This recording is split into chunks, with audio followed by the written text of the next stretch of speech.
اسلام آباد میں منعقدہ تقریب میں سماجی رہنما مرحوم عبدالستار عیدی کی خدمات پر ان کو زبردست خراج عقیدت پیش کیا گیا۔ تقریب میں تھیلیسیمیا کے مرض میں مبتلا بچوں کو خون فراہم کرنے کے لیے بلڈ کیمپ بھی لگایا گیا۔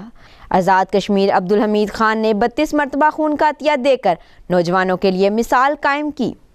عبدالحمید صاحب رامنا کوٹ شہر سے دور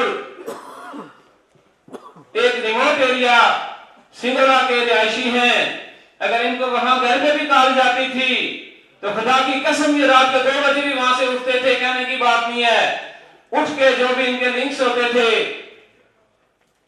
ان لوگوں سے رابطہ کرتے تھے اور اس مریض کو بلڈ مہیا کرواتے تھے۔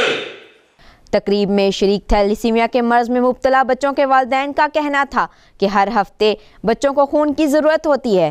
آزاد کشمیر اور ان کی ٹیم ہمیں بروقت خون فراہم کرتی ہے، اس نیک کام میں اور لوگوں کو بھی بڑھ چڑھ کر حصہ لینا چاہیے۔ تقریب میں شریک مقررین نے حکومت سے مطالبہ کیا کہ وہ تھیلیسیمیا کے مریض بچوں کے علاج معالجے کے لیے قانون سازی کریں تاکہ ان کا مستقل علاج ممکن ہو سکے۔ کیمرہ مین احمد خان کے ساتھ شان زہرا، رسائی ٹی وی، اسلام آباد۔